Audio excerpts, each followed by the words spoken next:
Hello friends, नमस्कार, जय Hind, Vande Mataram. BEd entrance examinations 2022 की अगर आप प्रिपरेशंस कर रहे हैं तो डेली इस टेस्ट को दिया करें और आपको चैनल को सब्सक्राइब करना है। वीडियो को आप लाइक कर दिया करें पहले ही, ठीक है। तो स्टार्ट करते हैं आज का सेशन। क्वेश्चन क्या है आपका डियर? क्वेश्चन ये है कि विश्रामपुर जिसके खनन के लिए प्रसिद्ध है, मतलब किसके खनन के लिए प्रसिद्ध है। दरअसल ये पूछ रहा है कि विश्रामपुर जो है वो किस खनन के लिए प्रसिद्ध है। ताम्र अयस्क, लोह अयस्क, कोयला या मैग्नीज के लिए। तो सबसे पहले आपको बताएं कि जो विश्रामपुर है ना, ये कहाँ पर पड़ता है, किस स्टेट में पड़ता है। दरअसल ये समझते हैं तो ये पड़ता है छत्तीसगढ़। कहाँ पर? छत्तीसगढ़।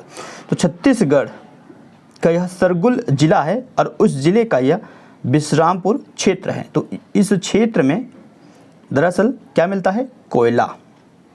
तो कोयले की खान है विश्रामपुर में। और अभी करंट सिचुएशन में कोयला हमारे पास, कोयला की जो मात्रा है वो कम हो गया है, जिसकी वजह से क्या हो रहा है, गांव में या शहरों में भी लाइट की बहुत ज़्यादा कटिंग हो रहा है। ठीक है, लाइट नहीं आ रहा है, 2-4 घंटे के लिए लाइट आता है।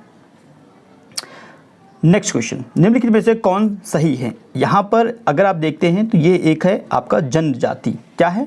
जनजाति है। ये जनजाति है और ये संबंधित क्षेत्र या देश है। जैसे कि एक जनजाति है, यह है हेमाइट। तो ये जो मिलता है किस देश में मिलता है? युगांडा एक कंट्री का नाम है। तो हेमाइट युगांडा, सेमाइट मलेशिया, सकाई सूडान और बुशमैन बोत्सवाना। तो इसमें बोल रहा है कि कौन सा एक सही सुमेलित है। कौन सा एक सही सुमेलित है? तो इसमें जो करेक्ट है आपका वो है बुशमैन और बोत्सवाना। ये आपका करेक्ट है। मतलब बोत्सवाना जो देश है वहाँ पर बुशमैन की जनजाति मिलता है। क्लियर है? बाकी कुछ कंट्रीज जैसे कि केन्या है, तो केन्या में कौन सी जनजाति मिलती है? केन्या में मिलता है मसाई। केन्या में मसाई मिलता है। मलेशिया की बात करें, मलेशिया, तो मलेशिया में मिलता है सेमांग। क्या मिलता है? मलेशिया का अगर बोले तो सेमांग ये जनजाति है। और जनजाति कभी कभी भारत का पूछ लेता है, कभी कभी बाहर कंट्री का भी पूछ लेता है। ठीक, क्लियर है? तो इसका डी ऑप्शन है। नेक्स्ट, अब क्या बोल रहा है कि निम्नलिखित में से कौन सुमेलित नहीं है। कौन सा सुमेलित नहीं है? ये राजधानी है, ये देश है। तो कौन सा सुमेलित नहीं है? नॉर्वे, ये गलत है, ऑप्शन डी गलत है। बाकी डेनमार्क की राजधानी कोपेनहेगन है, जर्मनी का बर्लिन है एंड फ्रांस का पेरिस है। सो नॉर्वे का क्या है? कमेंट करिए, ठीक है, कमेंट कीजिए, गूगल कर लो, कमेंट कीजिए। नेक्स्ट 59, सरकारिया आयोग। कौन सा आयोग? सरकारिया आयोग गठित हुआ था समीक्षा करने के लिए। तो सरकारिया आयोग जो था वो क्यों गठित किया गया था? वो गठित किया गया था संघ और राज्य, मतलब सेंटर और जो स्टेट है इसके मध्य संबंधों को लेकर सरकारिया आयोग गठन किया गया था। कब किया गया था? 1983 में। 1983 ईस्वी में गठित किया गया था। ठीक है, रणजीत सिंह सरकारिया की अध्यक्षता में 3 सदस्यीय समिति का गठन किया गया था। तो भारतीय संविधान का कौन सा भाग संविधान की आत्मा कहलाता है? संविधान की आत्मा, एक आर्टिकल याद रखिए, अनुच्छेद 32। ठीक है, अनुच्छेद 32 मोस्ट इंपॉर्टेंट है, इसको भूलना नहीं है। भारतीय संविधान के भाग 3 में संवैधानिक उपचार का अधिकार है। संवैधानिक उपचार का अधिकार, ठीक है, 60 नंबर का ऑप्शन डी। तो इसको क्या बोला जाता है? इसको संविधान का आत्मा कहते हैं, ऑप्शन डी को। ठीक है, पहले इसको याद रखिए, संवैधानिक उपचार का अधिकार अनुच्छेद 32 से संबंधित है। किसने कहा था? तो डॉक्टर अंबेडकर भी इसे संविधान की आत्मा मानते हैं। ठीक है, क्लियर हो गया।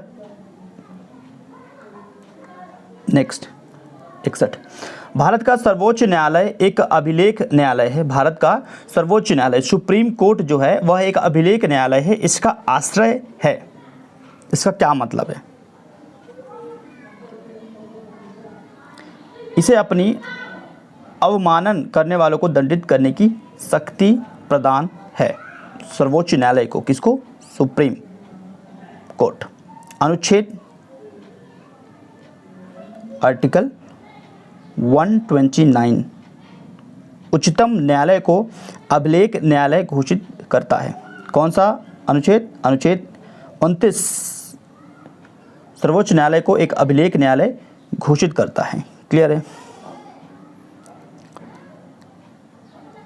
हम न्यायिक पुनरावलोकन की व्यवस्था रखते हैं। देखो, न्यायिक पुनरावलोकन की व्यवस्था हम लोग रखते हैं भारत और यूएसए दोनों में। ठीक है, तो हमने किससे लिया है? यूएसए, मतलब संयुक्त राज्य अमेरिका। ठीक है, न्यायिक पुनरावलोकन की व्यवस्था हमने लिया है यूएसए के से। भारतीय संविधान के किस अनुच्छेद के अंतर्गत राष्ट्रपति को अधिकार है कि वह किसी बिल पर अपनी अनुमति रोक ले? तो ये अधिकार है उसको आर्टिकल 111 के तहत उसको ये राइट्स मिलता है। ठीक है, अनुच्छेद 11 के तहत उसको यह राइट मिलता है।